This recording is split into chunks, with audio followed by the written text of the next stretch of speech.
तो चलिए एक और क्वेश्चन करते हैं जिसमें एक्स एक्सिस और वाई एक्सिस दोनों ही मिक्स करके दिया गया है। चलिए क्वेश्चन पहले पढ़ लो। यूज ग्राफ पेपर तो करना ही हम लोग को। The point P2-4 is reflected about the line x equal to 0। अब देखो x इक्वल टू 0 का मतलब क्या होता है, तुमको जो फॉर्मूला वाला वीडियो में मैंने बताया हुआ है कि x इक्वल टू 0 का मतलब क्या है, मतलब ये y एक्सिस है, और y इक्वल टू 0 का मतलब क्या है, x एक्सिस है। ठीक है ना, क्यों है, क्योंकि x इक्वल टू 0 मतलब उस लाइन पर जितने भी पॉइंट हैं उसका x कोऑर्डिनेट 0 है।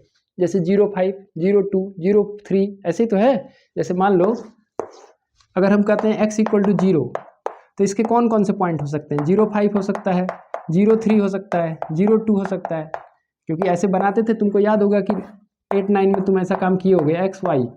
तो x इक्वल टू 0 मतलब x का वैल्यू हमेशा 0 रहेगा, y का वैल्यू कुछ भी रख दो 1, 2, -3। अब इसको प्लॉट करना है, मान लो तो 0 पहला पॉइंट क्या हो गया 0.1, दूसरा क्या हो गया 0.2, तीसरा क्या हो गया 0-3। तो अगर हम इसको प्लॉट करेंगे तो 0.1 देखो ये होगा, 0.2 ये होगा, 0-3 ये होगा। तो ये लाइन कौन सा लाइन हुआ, वाई एक्सिस तो हुआ। ठीक है, तो x इक्वल टू 0 मतलब y एक्सिस होता है, y इक्वल टू 0 मतलब x एक्सिस। फॉर्मूला वाले में मैंने आपको बताया भी था, फिर भी मैंने एक बार समझा दिया। तो चलो अब चलते हैं क्वेश्चन पर। ठीक है, तो क्या लिखा है, the point P2-4 is reflected about the line x equal to 0, और x इक्वल टू 0 का मतलब क्या होता है, y एक्सिस। तो यानी पहले ये पॉइंट P2-4 को हम लोग को y एक्सिस में रिफ्लेक्ट कराना है, P2-4 को हमको y एक्सिस में रिफ्लेक्ट कराना है to get the image Q। तो इमेज मिलेगा Q, ये पता किया जाएगा अभी। The point Q is reflected in the line y is equal to 0। फिर जो Q आएगा उसको y इक्वल टू 0 में रिफ्लेक्ट करना है, y इक्वल टू 0 मतलब x एक्सिस।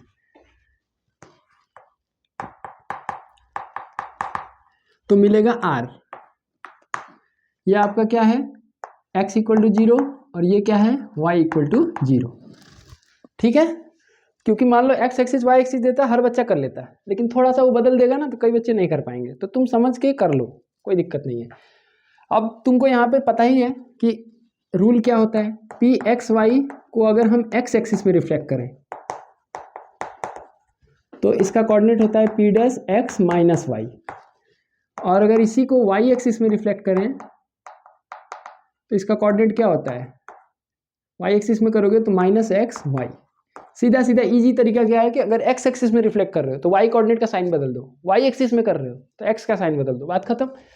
तो y एक्सिस है, ठीक है, तो x का साइन बदलो, क्या हो जाएगा -2, और ये वैसे ही रहेगा -4। x एक्सिस आया तो x को रहने दो, y का साइन बदल दो, यानी क्या है -2 ऐसे ही रहेगा, और -4 की जगह क्या हो जाएगा 4। तो देखो पॉइंट्स तो मैंने तुरंत निकाल दिया, यानी ये हो गया काम, ये और ये दोनों काम हो गया। नेम द फिगर PQR, यानी प्लॉट करने के बाद ही पता चलेगा। तो चलो प्लॉट किया जाए। ग्राफ तो बनाना ही है हर क्वेश्चन में, इसमें 1 2 3 4 5 6, 1 2 3 4 5 6, 1 2 3 4 5 6, 1 2 3 4 5 6। नीचे सब नेगेटिव में होगा, लेफ्ट साइड में भी सब नेगेटिव में होगा, बाकी ये दोनों पॉजिटिव, x एक्सिस ये y एक्सिस। तुमको मेरे साथ क्वेश्चन करना है भाई, ग्राफ पेपर लेकर के साथ में करना क्वेश्चन, ठीक है, और हमसे पहले करना और हमसे नीट एंड क्लीन करना, क्योंकि तुमको एग्जाम देना है, मुझे नहीं देना है। P क्या है 2-4, 1 2 -4, 1 2 3 4, P2-4। इसको y एक्सिस में रिफ्लेक्ट कराया गया, यानी इसमें क्या बना -2 -4, यानी -2 -4 ये हो गया, ये बन जाएगा Q, और हो गया -2 -4, और Q को रिफ्लेक्ट कराया गया x एक्सिस में, जिससे बन गया -2 4, तो -2 4 ये हो गया, R बन गया -2 4, और इनको हम लोग को जोड़ देना है। तो इसको मैं कलर से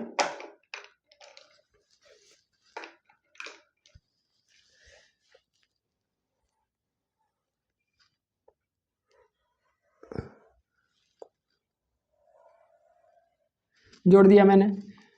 name the figure P Q R, तो पी क्यू आर क्या है, ट्रायंगल है। और कैसा ट्रायंगल है, 90 डिग्री बन रहा है तो राइट एंगल्ड ट्रायंगल,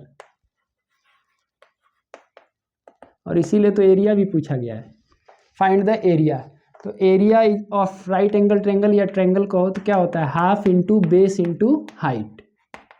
और यहाँ से आसानी से आप बेस और हाइट रख सकते हो। बेस ये हो जाएगा, कितना यूनिट होगा, यहाँ से ये 2 यूनिट है, इधर भी ये कितना यूनिट है 2, यानी ये 4 यूनिट है। यहाँ से यहाँ तक कितना है 4 यूनिट है।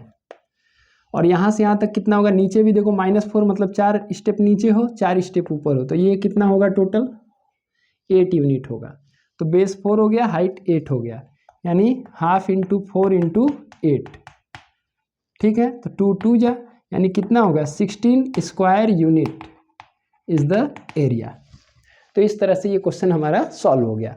अब एक एमसीक्यू भी है यहाँ पे, जिसका ऑप्शन तो मैंने नहीं लिखा है, बस फिल इन द ब्लैंक्स कर दिया है। 3 2 is reflected in the x axis and then in y axis, यानी पॉइंट 3 2 को पहले एक्स एक्सिस में रिफ्लेक्ट किया गया, कुछ मिला पी डैश मान लो, और फिर इसको रिफ्लेक्ट किया गया किसमें, वाई एक्सिस में, तो मिला क्या पी डबल डैश। तो कोऑर्डिनेट्स आपको इसका बताना है। तो मैंने यहाँ बताया ना, एक्स एक्सिस में क्या बदलेगा, वाई कोऑर्डिनेट बदलेगा, वाई एक्सिस में क्या होगा, एक्स कोऑर्डिनेट बदलेगा। तो एक्स एक्सिस से जब रिफ्लेक्ट कराएंगे तो क्या होगा 3 - 2 हो जाएगा, और वाई एक्सिस में कराएंगे तो क्या हो जाएगा, वाई में कोई बदलाव नहीं आएगा, एक्स का साइन बदलेगा, यानी -3 - 2। एक बार एग्जाम में क्वेश्चन पूछा गया था, right the single reflection for this case, यानी अगर किसी पॉइंट को हम पहले एक्स एक्सिस में रिफ्लेक्ट कराएं फिर वाई एक्सिस, ठीक, तो कोई एक ऐसा तरीका बताओ जिसमें एक ही बार में ये इमेज मिल जाए। तो तुमको याद होना चाहिए कि ओरिजिन से अगर रिफ्लेक्ट करा दिया जाए तो एक्स और वाई दोनों का साइन बदल जाता है, यानी single reflection equivalent to these 2 reflection is the reflection in the origin. यानी पहले वाई एक्सिस फिर एक्स एक्सिस कहो, चाहे एक्स एक्सिस वाई एक्सिस करो, अगर 2 बार ना करके तुम एक बार करना चाहते हो रिफ्लेक्शन और वही पॉइंट पाना चाहते हो तो इसके लिए क्या करना होगा, रिफ्लेक्शन इन द ओरिजिन, ठीक है। तो ये ओवरऑल जो केसेस मैंने बताए ये बोर्ड एग्जाम के पैटर्न पर मैंने बताया, और इतना अगर तुम कर लोगे तो बिल्कुल ही तुम एग्जाम में क्वेश्चन करके आओगे, क्योंकि जितने भी क्वेश्चन पूछे गए हैं इसी केस में पूछे गए हैं, ठीक है ना। Thank you.